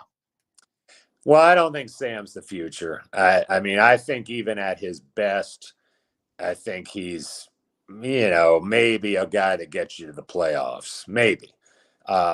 He did look good at the beginning of last season. I mean, this team, a lot of us forget, they started 3-0. Now the schedule was pretty weak early on, And then Christian McCaffrey gets hurt in that week 3. It was a short week at Houston Thursday night. He'd had a bunch of carries and touches the first 2 weeks. It was funny. They had really been careful up in Spartanburg and down in Spartanburg. And also he didn't play a preseason game. And so you're like, hey, I think they're kind of finally figuring it out after his lost season of 2020. But then they kind of went from 0 to 60 with him. And he had like 28 touches in week 1. I think he averaged 28 in week 1 and week 2, which is fine, except you're playing Thursday night in week 3. He gets hurt. And then Darnold, who I said looked pretty good those first few games, then he didn't look so good. And he got antsy in the pocket. He was rushing through his reads, which was affecting the timing of the patterns and the routes, led to some interceptions. And it was just ugly football. And then he got hurt. And Cam and all that. I will say this. Week 18 at Tampa, fairly forgettable game for the Panthers. They lose to the playoff-bound Bucks. But Darnold came out in that game behind that same crummy offensive line we were talking about, and he was back to kind of going through the reads and progressions quickly and getting rid of the ball on time. He did have a pick late in the game, but I think it was on Robbie Anderson, stopped his route short. And I think that game, it's a 1 week sample, I know, but I do know that Matt Rule and Scott Fitter, especially Rule, I think it kind of like gave them pause. I mean, listen, it didn't give them pause enough that they still didn't go try to get Deshaun Watson. I mean, let's not kid ourselves, but I think there's at least some glimmer of hope there. He's Joe Person, former beat reporter for the state newspaper and the Gamecocks, and we'll get to that in a little bit, Joe, but I've been covering the Carolina Panthers for a long time, doing it for The Athletic now. Are you joining us from your breakfast nook, by the way? Love a good breakfast nook. Yeah, I am, and I really ought to turn the camera around because we're in South Charlotte. I know you're familiar with this area. I mean, we get deer in the backyard. I've got a little bluebird nest going. It's kind of like just a little lair here away from the city. My grass doesn't grow real well because I got a bunch of trees, but I do like the wildlife here in South Charlotte. Nice. I think maybe a bird or two is trying to get in on your interview here. I think I might be hearing that chirp in there. You mentioned a mess. I'm just going to take this right now. Thank you. This is what we do, right? We're going to take the unrestricted, listener Joe. and the viewer right out into this backyard lair. But go on. I Very nice. If you guys are just listening to it right now we can see the backdrop. Wait a second. Is that a badminton net I'm seeing too? Is that what we got going? That's my kid's baseball net. Oh, okay. Nice. All right. Are you hit the top half of the ball, or you get the backspin and get under the ball, Joe? Where are we going with the kid? I'm kind of top half, but he is all left-handed uppercut dude, launch angle, and it's a losing battle. I've tried to fight that, and it's not happening. Embrace it, man. I had a buddy who played in the Red Sox organization, and he said that they had the roving instructors. Ted Williams hit the bottom half of the ball. Carl Yastrzemski hit the top half of the ball. You can't win, man. You can do it any way. Just let the kid go, man. Let him rip. That's what I say. You mentioned that the Panthers were a bit of a mess there at the quarterback position, and overall with this Rock Hill situation and David Tepper. What's the deal there, man? Where's the identity of the Carolina Panthers right now with Tepper in ownership? Yeah, I mean, listen, it's ugly down there. I mean, you've probably driven past it. You've got like this hulking not half, but partially constructed steel headquarters coming out of the red dirt in Rock Hill. There's the exit ramp. Work does continue on that because that's a state-funded project, but one that probably wasn't going to. I think they were going to develop that exit eventually, but it got expedited, as you know, because of the Panthers. I mean, I do think there's blame to go around. I had somebody a lot smarter than I am in these business matters tell me that where the Panthers erred was trying to get these bonds and this $225 million in bonds for the infrastructure through Rock Hill instead of through York County, because Rock Hill does not have necessarily the tax base that York County does with Fort Mill, other unincorporated areas of York County. And I think they just, and I know York County was a part of this too, but I think they should have been a bigger part based on what I was told. But I don't, and so, okay, the 225, which is not insignificant, I get it. But when you're an owner worth $17 billion, I think you don't. I think you owe it to your fan base to not just at the first sign of trouble take your ball and go home. I think goodwill. I don't think Jerry Richardson would have done that. And he had his own stuff. I know. I'm not. It's apples and oranges. But I don't know. There's plenty of blame to go around, and I do think Rock Hill was negligent on those infrastructure bonds. But again, I think Tepper should have, and they said they should have pulled out earlier, and maybe that's true too. But it just the timing of it, it's ugly, and it is an eyesore, physical eyesore down there, right along I-77 for all the world to see. Is it going too far? Is it too easy for us from the outside looking in to say, hey, that is a physical manifestation of what actually is going on within the organization with Matt Rule? You got Fitterer coming in. You got Rule, I think, who is really on the hot seat from a fan perspective for sure. You got Tepper with a win now attitude that he's not getting wins. Is that just too easy? That's got to be too easy, doesn't it? Surely it can't be that clear right in front of our eyes. I mean, there is an argument to be made that some of these issues are not a coaching problem or a front office problem, but an ownership problem. Clearly David Tepper's a bright guy. He did have some football background as a minority partner with the Steelers before buying the Panthers, but he's not a guy that grew up around the game. Like, again, not to keep harkening back, but Jerry Richardson played football at the highest levels. I mean, not collegiately at Wofford, but certainly in the NFL, winning a championship with the Baltimore Colts in the late 50s. So, I mean, he was around the game. Tepper, I think a lot of this, he was learning on the fly. I mean, everything gets magnified, as you know, when you're not winning. And things that might be like, it all looks ugly. As I said, I do think the fans seem to, and most of the national guys seem to like this draft class, basically mainly because of Ekwonu. But they did some things late, too, where they took some guys with some, rather than worry about college production, they took some guys like the Barno edge rusher for Virginia Tech. I liked him. Might not turn out, but at least it was kind of a guy with traits and tools. But, man, it's – I don't know. Like, you just wonder what the next shoe to drop is going to be here. But the schedule release will be interesting too this week. Like, there's never a slow moment in the NFL, and there's not, because you might want to keep an eye on like when the bye week is for the Panthers, because they have some former NFL head coaches on this staff, and so if Dave Tepper finally has seen enough of Matt Rule, and the bye is in week 6 or 7 or whatever it is.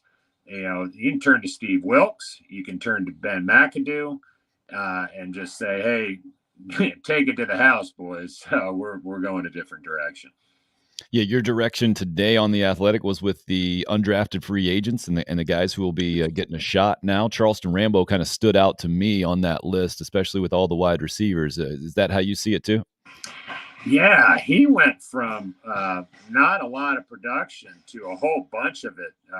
Of course, that last year at Miami. I'm trying to think if he was a transfer guy. So many. Yeah, Oklahoma. That's right. Thank you.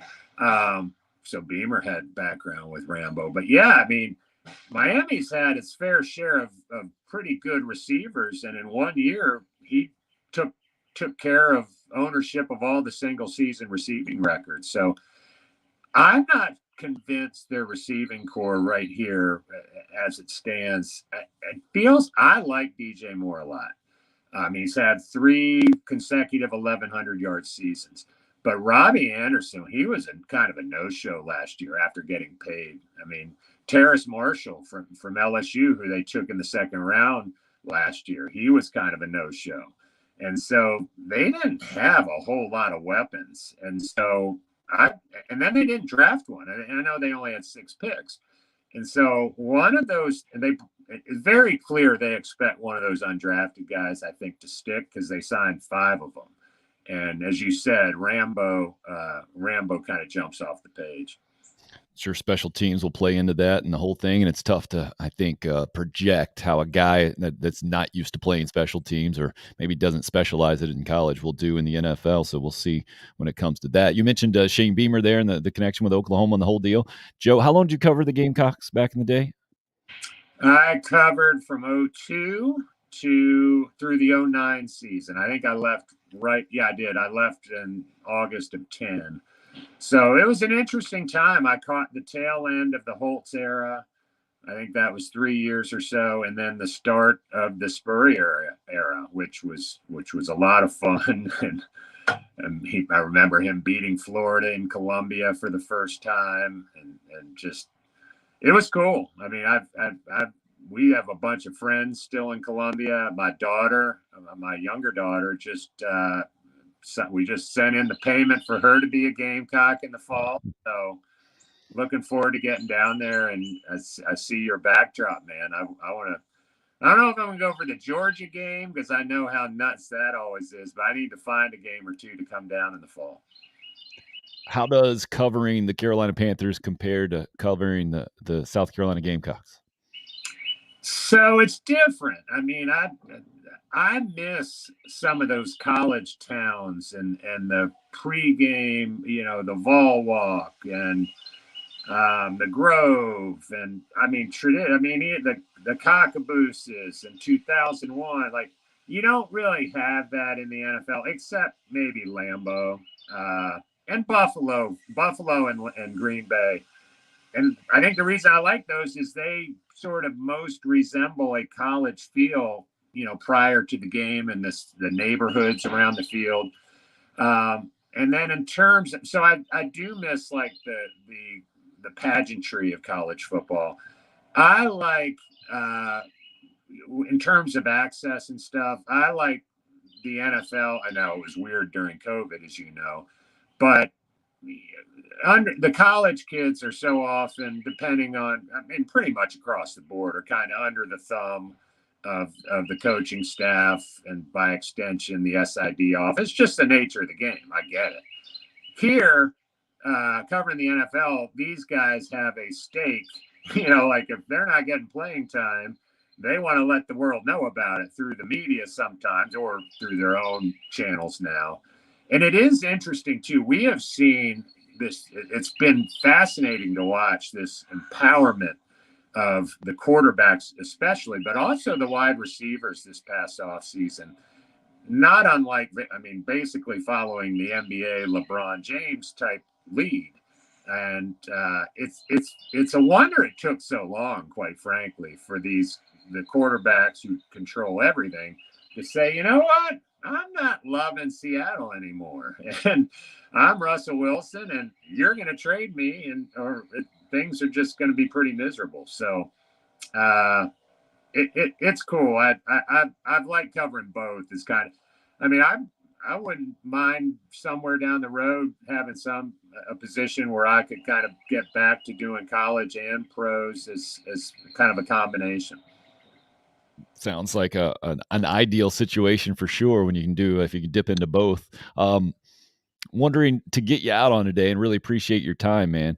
Is there anything specifically? You mentioned Spurrier beating Florida for the first time they played in Williams-Brice. Is there any other specific memory that you have that stands out in your time of covering the Gamecocks, what you might have seen with the players and coaches? Yeah, it's a great question. I mean, I'm still in touch with some of the athletes I covered. Like Travell Wharton was a senior, junior, senior. It was his last year with the Gamecocks, my first year on the beat. And then, of course, I've covered him as a player with the Panthers, and then also as a coach. He's now, of course, with Ron Rivera at the Commanders. But my yellow lab's trying to come join the party out here. Oh, bring him in. Bring him in. No, because then he's gonna lick me. He's not a biter. He's a liquor dog. Where was I going with this? Oh, Captain Munnerlyn. I love this story. Captain Munnerlyn. And again, I sort of remember the people more than the actual games, and there were great games too. But I have a terrible memory for that. Even like Panthers games from not that long ago, some will say, "Remember that was the game that Cam hit Brenton Burson," and I was like, I have no memory of that. But I remember Brenton Burson, a Wofford guy, shout out. But Captain Munnerlyn. So Munnerlyn comes to South Carolina, and he is just a delight to cover. Like, I mean, he was one of those guys. I was talking about the college access and stuff. He didn't care. Captain was going to speak his mind, but he had braces. I mean, he was a young kid out of Mobile, Alabama. And he had like the bands were garnet and black. I'll never forget that. And then I come here and he's a member of the Panthers and still to this day, one of my favorite people to have covered for his honesty, his accessibility, and just a good dude. And the coaches, I knew Shane Beamer and he was a GA at Georgia Tech when I was covering Georgia Tech. Then our paths crossed in Columbia. I thought it was super when they hired Shane Beamer and the success he had last year. So it's cool, man. I like Columbia. Cost of living was a heck of a lot better than Charlotte. I'll say that too, buddy. And the traffic, right? And the traffic. Except for the trains, except Assembly Street trains. No doubt about it, man. So is Shane Beamer going to win big at South Carolina? I hope so. It's a hard job, man. I don't need to tell you. It was hard before Dabo turned Clemson into the behemoth that it is. But what a great start last year. I mean, they what was the bowl game against Tar Heels? I mean, they kind of beat them up and down that day.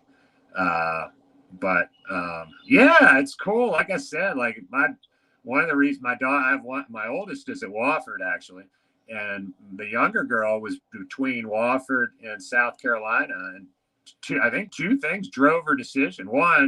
Three things I can't add. She was born in Columbia, so she had childhood memories there. Then she likes football. Like she kind of liked the idea of going to SEC school, and then she's in the Darla Moore Business School. Shout out Darla Moore.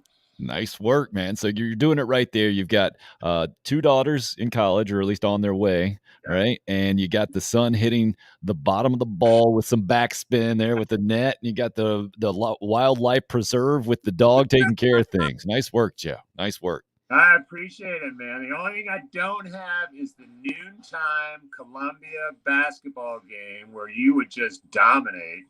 And, oftentimes upset Travis Haney.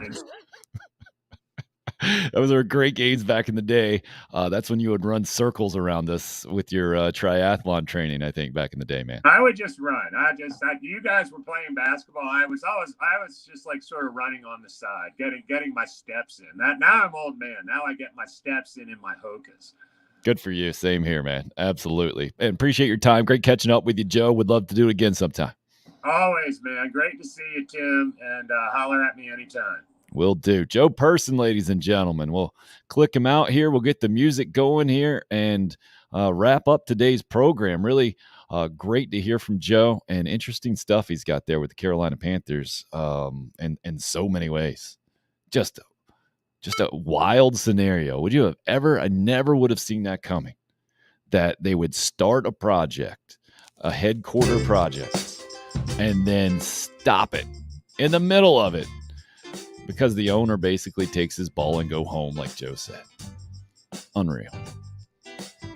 This is a good Monday vibe to get us out on. This little jazzy tune. Anthony, thank you as always for the support. He says, great show.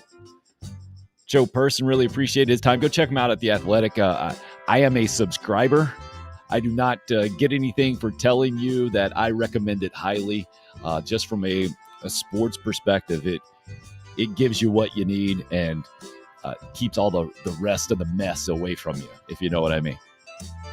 So had fun talking some Gamecock baseball with you this morning. Little Kentucky Derby, little NFL combined with the Gamecocks there with Joe. We'll do it every day here live from 10 a.m. until noon. Got the great Langston Moore on tap to join us tomorrow, 11 a.m.-ish. And who else? I think Trey Dyson owes us, by the way, a big-time recap of North Greenville University's conference championship over the weekend. That might be coming tomorrow as well. Thanks for listening to show number 1 in week number 2. Tim Hill, unrestricted free agent.